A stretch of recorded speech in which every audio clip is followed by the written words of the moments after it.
Oggi vorrei parlare di un argomento molto interessante. Per insegnare un movimento è necessario saperlo fare? Più che un movimento mi riferisco all'insegnamento in generale. Nel caso specifico parlo di calisthenics. Nel calisthenics è necessario sapere eseguire determinati gesti per poterli insegnare? È un argomento dibattuto e ha aspetti contrastanti. Ho fatto un sondaggio su Instagram e la maggior parte delle persone, circa l'80%, hanno risposto di sì, che è necessario saper fare un movimento per poterlo insegnare. Esistono persone in grado di effettuare movimenti difficili con una semplicità disarmante. Persone che hanno appreso skills come ad esempio una planche in maniera abbastanza semplice e in un tempo relativamente breve. Questo dipende moltissimo dalle caratteristiche antropometriche del soggetto, perché il calisthenics non è uno sport di forza, si tratta di una forza specifica. Di questo argomento vorrei parlarne in seguito bene. Però è sbagliato il concetto che il calisthenics, soprattutto per quanto concerne la parte skill, sia un allenamento di forza, perché non lo è.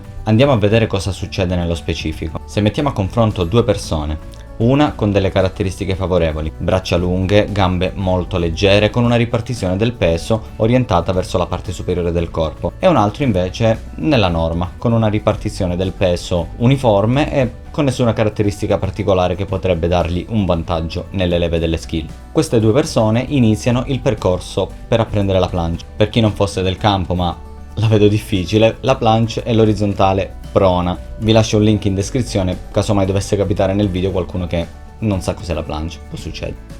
Non so, posso perdonarti forse. Tornando al paragone tra i due soggetti, quello portato in planche potrebbe prendere il movimento in qualche mese, bruciando anche le tappe, eseguendo solamente gli step principali, passando da una propedeutica all'altra senza nessun problema. Quello nella media, invece, impiegherà anni. Dovrà studiare varie metodologie, step intermedi e sistemi per progredire, dovrà informarsi, studiare, comprendere determinati funzionamenti e adattarli al proprio corpo. Tra queste due persone, secondo voi, alla fine del percorso, chi sarà più in grado di insegnare questa skill? Ci sono moltissimi atleti avanzati in campo skill che a livello didattico sono veramente zero. Cosa succede in campo pratico? Che un super atleta che però conosce solamente 4 cose riguardo l'allenamento, che conosce solamente le propedeutiche che ormai conosciamo tutti, sarà in grado di far progredire solamente chi è geneticamente portato, e tutti gli altri, perché il 99% delle persone non è geneticamente predisposto,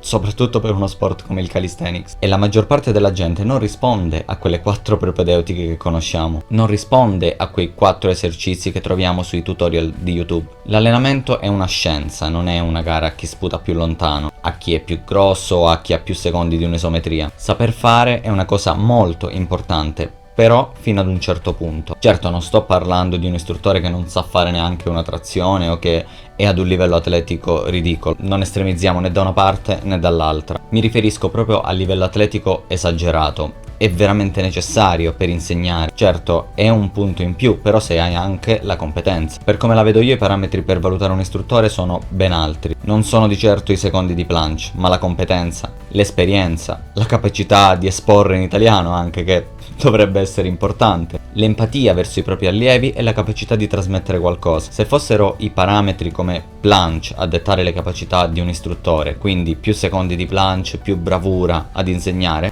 ci ritroveremmo tantissimi adolescenti senza esperienza di vita né di allenamento a fare gli istruttori. Non si sa poi di che cosa e a chi.